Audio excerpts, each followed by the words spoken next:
A'udzubillahi minasyaitonirrajim. Bismillahirrahmanirrahim. Assalamualaikum warahmatullahi wabarakatuh. Innal hamdalillah nahmaduhu wa nasta'inuhu wa nastahdihi wa nastaghfiruh wa na'udzu billahi min shururi anfusina wa min sayyiati a'malina. Man yahdihillahu fala mudilla lahu wa man yudlil fala hadiya lahu. Wa asyhadu an la ilaha illallah wahdahu la syarika lahu wa asyhadu anna Muhammadan 'abduhu wa rasuluh. Ya ayyuhalladzina amanu taqullaha wa qulu qawlan sadida yuslih lakum a'malakum wa yaghfir lakum dhunubakum wa man yuti'illaha wa rasulahu faqad faza fawzan 'aziman.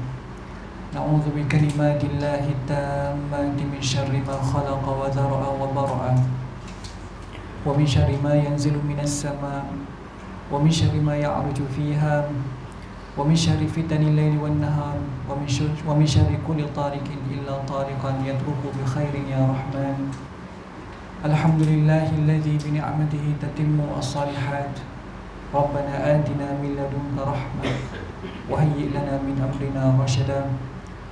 Allahumma ati nafsi taqwaha wa zakkiha wa anta khairu man zakkaha anta waliyuha wa maulaha. Rabbi yassir wa la tu'assir wa tammim bil khair. Amma ba'd. Nawaitu at-ta'alluma wa at-ta'lim wa at-tadhakkura wa at-tadhkir wa an-naf'a wal intifa' wal ifadata wal istifada wal hath 'ala at-tamassuk bi kitabillah wa sunnati Rasulillah sallallahu alaihi wasallam ibtigha'a wajhillah wa mardatihi wa thawabihi wa qurbihi subhanahu wa ta'ala. Alhamdulillah, pertama-tamanya kita mengucapkan setinggi-tinggi syukur kepada Allah Subhanahu wa ta'ala kerana dengan rahmat dan juga limpah kurnianya Allah Subhanahu wa ta'ala bagi kepada kita kesempatan untuk bertemu dan berhimpun bagi meneruskan satu majlis ta'lim untuk kita sama-sama membincangkan, untuk sama-sama kita memahami pengajaran dan isi kandungan daripada kitab yang agung ini, iaitu kitab Ta'lim Muta'allim Tariqat Ta'allum. Jadi ma'syaral muslimin wal muslimat rahimakumullah, hari ini tuan-tuan saya menyaksikan dua kejadian yang gila dan dua kejadian yang tak masuk akal. Pertama sekali petang tadi tuan-tuan, petang-petang biasa saya berlari di padang polo, dapatlah 3 km tu, okeylah dapat berlari setiap hari. Tengah berlari tuan-tuan, masa nak masuk dekat padang polo tu, nak masuk dekat dia punya pusingan tu, dekat kedai bawah pokok, saya tengok depan mata saya ada seorang gadis remaja tengah bawa pisau tuan, tengah berlari meracau bawa pisau, tengah kejar orang. Dia lari tu kebetulan dia apa nama, berlawanan dengan arah larian ataupun ni lah track orang lain berlari tu kan. Orang lain lari pusing jam, dia lari lawan jam. Terkejut orang tengok orang perempuan tengah bawa pisau. Lalu depan mata saya tuan-tuan, sebab dia tak kejar saya. Dan kemudian hak lari tadi tu nampak dia tengah bawa pisau tu, patah balik lagi semula depan mata kita tuan-tuan, ya. Dan kemudian bila dah penat, perempuan tu dah letih berlari, akhirnya orang dapat tangkap dia. Orang dapat tangkap dia, pegang dia, kemudian barulah dia tenang. Tak tahu tuan-tuan ada penyakit ke apa ke, tak makan ubat, tak tahulah. Itu kejadian yang pertama, kan. Kejadian yang kedua, hari ini seorang ahli politik mengaku dapat nombor dah nak bentuk kerajaan, kan. Saya tak tahu antara dua peristiwa ni yang mana yang paling gila sebenarnya. Jadi tuan-tuan fikirlah sendiri, kan. Bukan nak politik, tapi kita sama-sama lah doakan yang terbaik, yang doakan untuk kemakmuran dan keselamatan negara kita, kan.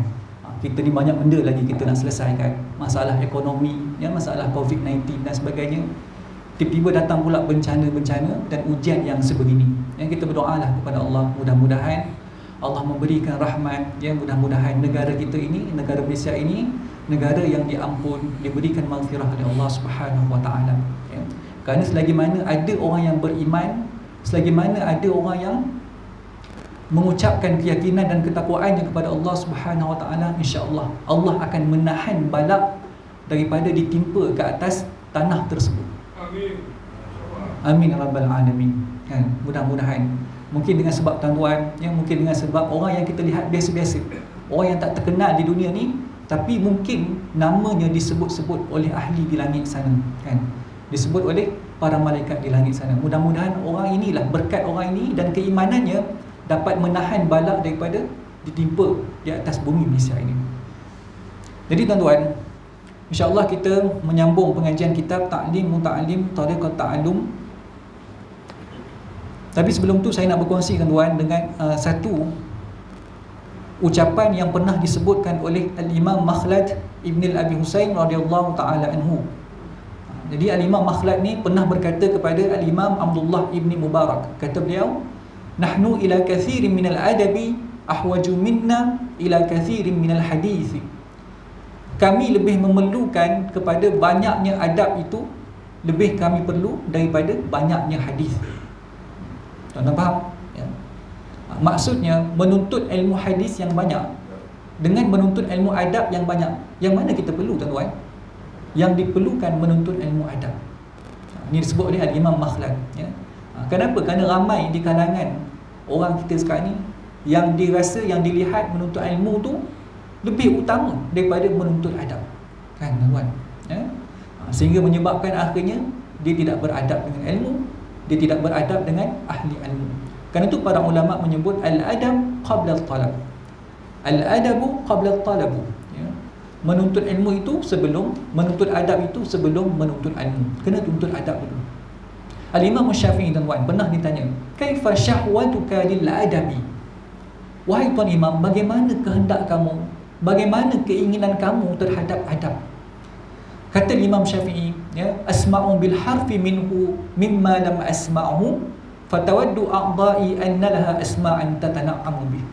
Dia kata, kalau aku dengar satu huruf daripada adab, satu huruf tuan-tuan, bukan satu kalimah adab, satu huruf je dia dengar, aku berharap, dia kata, moga-moga Allah Ta'ala menjadikan setiap anggota tubuh aku ini ada pendengaran yang boleh nak dengar sedapnya adab tersebut. Maksudnya dia bukan nak dengar dengan telinga saja tentang adab tadi. Kalau ada para ulama yang menyampaikan adab, yang mengajarkan tentang adab, dia bukan nak dengar dengan telinga saja. Hatta kalau mata pun boleh mendengar, ya, hidung boleh mendengar, kulit boleh mendengar. Semua dia kata dia nak ambil manfaat dengan perkara tersebut. Kemudian ditanya lagi, "Kaifa talabuka lahu?" Wahai tuan imam, bagaimana kamu nak tuntut adab ini? Macam mana kamu nak cari adab ini? Maka Al-Imam Syafi'i radhiyallahu ta'ala anhu berkata, "Talabul mar'atil mudillati waladaha wa laysa laha ghairuhu." Seperti mana seorang perempuan yang kehilangan anaknya dan dia menuntut anaknya, mencari anaknya, dan anak tu tak ada yang lain melainkan anak tersebut. Maksudnya anak tunggal tuan-tuan, ya. Tuan-tuan bayangkan seorang perempuan kalau dia hilang anak, macam mana perasaan dia perempuan, tuan-tuan, bila dia nak cari anak tersebut? Macam mana perasaan dia? Dia akan gelisah, kan? Dia tak keruan. Begitulah kata Imam Syafi'i, saya menuntut adab, saya mencari adab. Sampai gitu sekali tuan-tuan. Maknanya adab ni sangat penting dan diberi perhatian oleh para ulama. Dan kemudian disebut juga oleh sebahagian ulama, adab ni sebenarnya adalah fitrah gharizah. Fitrah gharizah. Maksudnya satu fitrah, satu benda yang telah tertanam di dalam hati setiap makhluk Allah Subhanahu Wa Taala. Hatta binatang pun tuan, hatta tumbuhan pun, kesemuanya ada fitrah gharizah yang telah ditanamkan oleh Allah dalam setiap makhluk Allah Subhanahu Wa Taala. Kerana itulah dengan adab tersebut diangkat darjatnya, diangkat kemuliaannya oleh Allah Subhanahu Wa Taala, ya. Bayangkan tuan-tuan dalam surah An-Naml, kalau kita baca dalam surah An-Naml, surah An-Naml cerita tentang apa tuan? Cerita berkenaan dengan semut, kan? Seekor raja semut yang bagi tahu pada rakyat dia, yang menasihati rakyatnya ketika mana tentera Nabi Allah Sulaiman lalu kawasan mereka ni, lalu sarang mereka ni, ya. Hanya dengan adab, ya, perkataan daripada raja semut dalam surah An-Naml ni, maka Allah Ta'ala memuliakan semut tadi dimasukkan ke dalam syurga. Tuan-tuan tengok macam mana ayat dia, ya. Wa husyira li Sulaiman junuduhu minal jinni wal insi wat tayr fahum yuz'un hatta idza atau ala wadin naml qalat namlatun ya ayyuhan nam udkhulu masakinakum la yahtimannakum Sulaiman wa junuduhu wa hum la yash'urun. Subhanallah. Cuba tengok perkataan Raja Semut ni, ya. Kata Raja Semut ni, ya ayyuhan nam, wahai semut sekalian. Dia beritahu kepada semua rakyat dia lah, ya, semua anak buah dia. Wahai semua semut, ya, semut sekalian, udkhulu masakinakum, masuk dalam rumah kamu, ya, masuk dalam sarang kamu. La yahtimannakum Sulaiman wa junuduhu. Kalau kamu tak masuk rumah kamu ni, nanti Nabi Sulaiman, tentera Nabi Sulaiman, dia akan lalu kawasan kita, dia akan pijak kita ni, ya. Wa hum la yash'urun. Mereka pijak tu sebab apa? Bukan sahaja pijak, sebab mereka tak sedar. Tengok perkataan Raja Semut. Dia tak kata tentera Nabi Sulaiman ni sengaja memijak. Dia kata apa? Dia kata mereka pijak ni kerana mereka besar. Mereka besar, kamu kecil, kan? Dia tak nampak kamu, maka dia tak salah pun. Yang salahnya kita, ya? Yang salah tu kita. Kenapa? Kerana kita yang kecil ni, tapi kita tak bersembunyi dalam rumah kita. Tuan-tuan, adab ini sangat agung. Adab ini sangat mulia, sehingga dirakamkan oleh Allah Subhanahu Wa Taala dalam perkataan, dalam Quran ini perkataan wahum la yash'urun. Mereka tak sedar pun. Maknanya Raja Semut husnuzan dengan Nabi Sulaiman. Dia tak salah pun Nabi Sulaiman, tak salah pun tentera Nabi Sulaiman. Walaupun nyawa ni, tuan, nyawa yang akan tergadai nanti, kena pijak, ya? Jadi Allah Ta'ala memuliakan Raja Semut ini. Kenapa, tuan? Kerana dia memuliakan Nabi Sulaiman, kerana dia memuliakan tentera dia. Fatabassama dhahika. Dia tak tahu rupanya Nabi Sulaiman ni, ya, boleh bercakap dan boleh faham dengan bahasa binatang. Nabi Sulaiman dengar perkataan Raja Semut ni, dia tersenyum sampai dia ketawa, kan? Kenapa? Seronok dengar adab Raja Semut. Adab daripada seekor binatang, tuan, dia dengar oleh seorang raja yang menguasai dunia ni lebih daripada 2/3. Dia rasa seronok, dia rasa dihargai, ya. Tuan-tuan, maksudnya kalau binatang ada adab gini dengan akabir, dengan pimpinan, ya, dengan orang yang lebih besar daripada dia, macam mana kita sebagai manusia? Tak. Sepatutnya kita ni perlu lebih lagi beradab, ya. Kita perlu lebih lagi menunjukkan adab, mengamalkan adab, tuan-tuan. Baru ni saya tengok dalam satu keratan video, ada seorang ustaz, tak nak sebut nama, kan? Dia mempertikaikan kenapa dalam salawat kita bacakan Allahumma salli ala Sayyidina Muhammad. Tuan, dia kata apa ni? Siapa yang ajar Sayyidina ni? Siapa yang sengaja tambah perkataan Sayyidina ni? Nabi tak ajar pun macam tu. Dia kata apa? Selawat yang sebenarnya Allahumma salli ala Muhammad. Jangan pandai-pandai tambah Sayyidina. Tuan-tuan, ini orang yang macam ni, tuan, kalau disebut macam ni, ini orang yang tak belajar. Kalau belajar pun dia tidak belajar dengan berguru, ataupun kalau belajar dengan guru yang dia belajar tu guru yang terpotong di tengah jalan dia, tak menyambung, ya, sanad dia daripada guru kepada gurunya sampai kepada para ulama, kepada para tabi'in sehingga sampai kepada Rasulullah, kan? Dia tak tahu, ya, adab yang, kaedah yang telah disusun oleh ulama, al-adabu muqaddamu al-ittiba. Mendengar arahan, ya, dengan mengikuti, menunjukkan adab, yang mana kita kena utamakan. Tunjukkan adab dulu. Saya dah cerita, tuan-tuan, kan, kisah bagaimana Sayyidina Rasulullah sallallahu alaihi wasallam diminta Sayyidina Ali supaya perpadam perkataan Rasulullah. Sayyidina Ali buat tak, tuan? Dah, dia tak buat. Kenapa? Kerana beradab dengan Rasulullah. Walaupun arahan Nabi suruh padam perkataan tu. Sebab apa? Quraisy tak terima perjanjian kalau ada perkataan Rasulullah. Tapi kerana beradabnya Sayyidina Ali dengan Rasulullah, tak padam perkataan Rasulullah. Ini disebut oleh ulama al-adabu muqaddamu ala al-ittiba. Adab itu lebih diutamakan daripada mendengar arahan. Dan tu selawat kita macam mana? Salah ke kalau kita nak baca Allahumma salli ala Sayyidina Muhammad? Tak salah, tuan. Kenapa? Kerana beradab kita dengan Rasulullah, kan? Nabi pun sebut dalam hadis, ana sayyidu waladi Adam. Aku adalah penghulu ketua bagi segala Bani Adam, kan? Sayyidu waladi Adam. Tambah jelah Sayyidina, Sayyidi, pimpinan kami, ketua kami. Allah, ya Allah, bagilah selawat, bagilah salam dan kesejahteraan ke atas pemimpin kami, iaitu Muhammad sallallahu alaihi wasallam. Tak ada masalah tambah perkataan Sayyidina. Lepas tu kalau kata kita panggil dia, kan, katalah nama dia Ustaz Man. Contoh Ustaz Man. Kita panggil, Man, sini jap. Marah pula dia tuan. Terasa hati, kenapa bagi saya Man je? Saya ustaz kamu, saya mengajar kamu, mengajar kuliah di masjid kamu. Kenapa kamu panggil saya Man? Tahu pula dia marah tuan. Tak. Bila sebut Nabi, Allahumma salli ala Muhammad, bila sebut Allahumma salli ala Sayyidina Muhammad, marah pula dia tambah Sayyidina. Ini orang yang tak faham. Ini orang yang membaca, menuntut ilmu dengan hanya membaca semata-mata. Sebab tu kata ulama, la ta'khudhil ilma an suhufin. Jangan ambil ilmu daripada lembaran semata-mata. Saya tak kata salah tuan baca. Baca tak ada masalah untuk tambah ilmu. Tapi ada setengah ilmu, terutamanya ilmu berkaitan dengan akidah, berkaitan dengan fiqh, selain daripada kita baca. Yang sebelum datang sini pun tuan-tuan kena baca dulu sepatutnya. Disebut dalam ni, antara cara kita nak belajar, kena baca dulu. Syekh Abdul Karim Banjar tuan-tuan kenal? Ni seorang ulama di Makkah. Di Makkah Al-Mukarramah, pernah mengajar di Makkah Al-Mukarramah. Syekh Abdul Karim tuan-tuan, dia ni seorang yang sangat-sangat tegas dalam bab menuntut ilmu. Kalau ada pelajar yang datang kelas dia, kalau ada yang tak ulang kaji, dia tanya pelajar tu dan pelajar tu tak boleh jawab soalan dia, dia buat apa tuan? Dia tak marah pelajar tu. Kalau ada pelajar yang tak boleh nak jawab pelajaran yang lepas, dia akan duduk diam dan kemudian dia tak mengajar pun. Kalau kata sejam kelas dia, sejam dah dia akan duduk diam.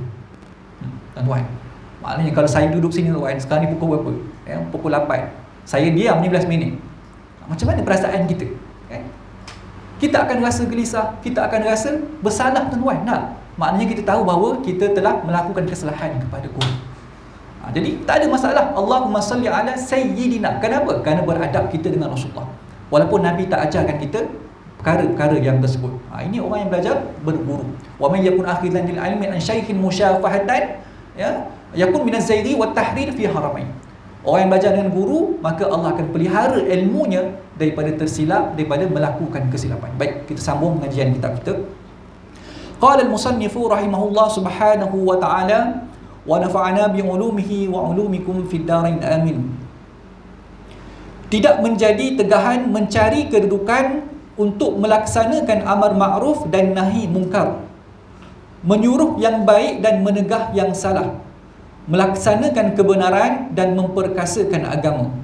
Tuan-tuan, boleh tak kita belajar ni kerana nak cari kedudukan, kerana nak cari pangkat, kerana nak dapatkan kerja yang hebat-hebat? Boleh tak tuan? Boleh, kata ulama.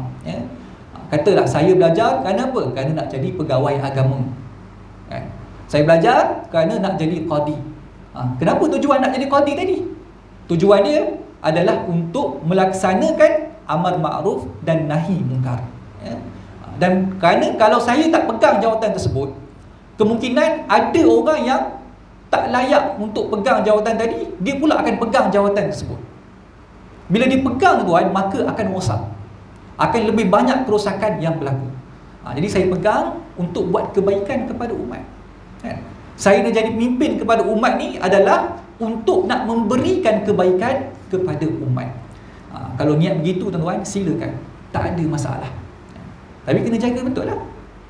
Kena jaga betul niat tadi. Takut-takut nanti waktu dah dapat jawatan tu, dia dah mula melencong, dia dah mula tersasar kepada niat yang lain. Sebab tu kata ulama, ulama kata kena catat niat-niat kita ni waktu nak belajar ni tuan. Catatkan niat-niat kita. Ulama suruh tulis. Dia kata catatkan niat-niat sebelum kita nak belajar. Tulis 1, 2, 3, 4, 5. Saya belajar ni kerana apa? Tulis 1, 2, 3, 4. Bila kita lupa, tengok balik. Bila kita lupa, tengok balik niat kita tadi. Bila kita dah nak melencong sikit, tengok semula niat kita tadi. Itu ulama suruh. Ulama suruh kita tuliskan niat-niat kita. Melaksanakan kebenaran dan memperkasakan agama bukan untuk dirinya dan keinginan nafsunya. Tujuan dia nak tolong agama Allah, nak tegakkan agama Allah, bukan kerana nak dapatkan pangkat, bukan kerana nak dapat gaji yang besar, bukan kerana nak dapatkan penghormatan dan sebagainya. Yang demikian adalah diharuskan sekadar untuk melaksanakan amar ma'ruf dan nahi mungkar. Jadi tuan-tuan, sekadar apa kita nak dapat pangkat tadi? Sekadar untuk melaksanakan amar ma'ruf nahi mungkar. Contoh tuan-tuan, waktu kita belajar, kita pernah susah. Orang yang belajar biasanya dia akan susah. Kata Imam Syafi'i, orang yang fakir dengan orang yang belajar menuntut ilmu ni kawan yang rapat biasanya, kan? Orang belajar ni biasa dia akan susah. Sebab apa? Kalau dia kaya sangat, kadang-kadang dia akan terlari daripada ilmu. Dia tak pergi sangat kepada ilmu.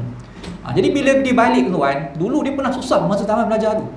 Bila dia balik, Allah takdirkan dia dapat rezeki, kan? Dapat pegang jawatan-jawatan besar dalam jabatan-jabatan yang nak bantu orang. Katalah dapat jawatan dalam pusat zakat dan sebagainya. Maka dia pernah susah, kan? Bila dia susah, bila dia dapat pegang jawatan tu, dia akan jadi fikir pada waktu tersebut. Dia akan fikir betapa susah dia dulu, dan dia tak nak dah nak susahkan penuntut ilmu pada masa akan datang, ya? Jadi itu antara contoh yang disebut. Penuntut seharusnya berfikir mengenai perkara tersebut kerana dia telah banyak berusaha untuk mempelajari ilmu itu. Jangan dipesongkan usaha itu kepada tujuan keduniaan yang sedikit, hina dan fana. Fana ni maksudnya tak kekal. Kerana satu syair menyebut, hiya dunya aqallu minal qalili. Dunia itu adalah sedikit bagi benda yang sedikit. Wa ashiquha adhallu minaz zalili. Dan pengasyiknya adalah yang paling hina daripada benda yang hina. Tasummu bisihriha qauman wa tu'ma. Dengan segala daya tarikannya itu, ia membutakan. Fahum mutahayyiruna bila dalili. Dan memekakkan manusia. Akibatnya mereka berjalan merayau-rayau tanpa panduan. Dunia ni tuan-tuan, sekecil-kecil daripada perkara yang kecil. Dan orang yang merindui dunia ni adalah orang yang paling hina di antara orang yang hina. Ni orang yang kejar dunia ni orang yang hina, tuan-tuan, ya? Sebab dunia ni lah orang jadi pekak, orang jadi buta. Dia jadi buta daripada nak melihat keburukan dunia. Bagi dia dunia ni semua benda yang indah-indah belaka, kan? Benda-benda yang cantik belaka. Nak kejar kereta mahal, nak kejar handset mahal, ya? Nak kejar keduniaan dan sebagainya, ya? Orang jadi pekak, buta. Kerana cinta, dia akan jadi buta, kan? Cinta itu membutakan. Kerana cinta dengan dunia, dia akan butakan mata dia dan pekakkan telinga dia daripada mendengar tentang keburukan dunia. Fahum mutahayyiruna bila dalili. Dan mereka akan berjalan merayau-rayau tanpa panduan, ya? Ini kalau orang yang belajar untuk dunia. Sebab tu tuan-tuan, kalau kita dah belajar ni, dan belajar ni, menuntut ilmu ni, ini perkara yang penting untuk kita nak kenal Allah, kita nak kenal Rasulullah, kita nak beramal dengan ilmu yang ditinggalkan oleh Rasulullah. Tiba-tiba tuan, kita gunakan ilmu yang asalnya tinggi di sisi Allah ni untuk benda-benda yang kecil, kan? Untuk perkara-perkara keduniaan. Ini tak sepatutnya, tuan-tuan, kan? Ini tak sepatutnya kita lakukan. Kenapa? Kerana kita dah berada di tempat yang tinggi. Yarfa'illahu allazina amanu minkum wallazina utul ilma darajat. Allah angkat darjat bagi orang yang beriman dan orang yang menuntut ilmu. Allah dah tinggikan kedudukan kita. Tiba-tiba kita belajar kerana nak dapat pangkat. Kita belajar kerana nak dapat sijil. Kita belajar kerana nak dapat sanjungan orang ramai dan sebagainya, kan? Maka rugilah pengajian kita, kan? Rugi. Ini faham, tuan-tuan, ya? Jangan menghinakan diri dan bertakabur. Ahli ilmu tidak seharusnya menghinakan dirinya dengan bersikap tamak bukan pada tempatnya. Jadi tuan-tuan, ahli ilmu ni jangan menghinakan diri dengan takabur. Tak boleh takabur. Dan juga dengan tamak pada yang bukan tempatnya. Tamak dengan ilmu tak apa, tuan-tuan, ya? Tamak dengan ilmu tak apa. Ini tidak. Tamak dengan dunia, kan? Tamak dengan dunia. Lebih berat lagi bila dah terkenal sikit, kan? Kalau dah ada kedudukan sikit, dia mula demand dah pada waktu tersebut, kan? Letak harga berapa sekali ceramah, kan? Atau cukup pantang, tuan-tuan. Dah, ya?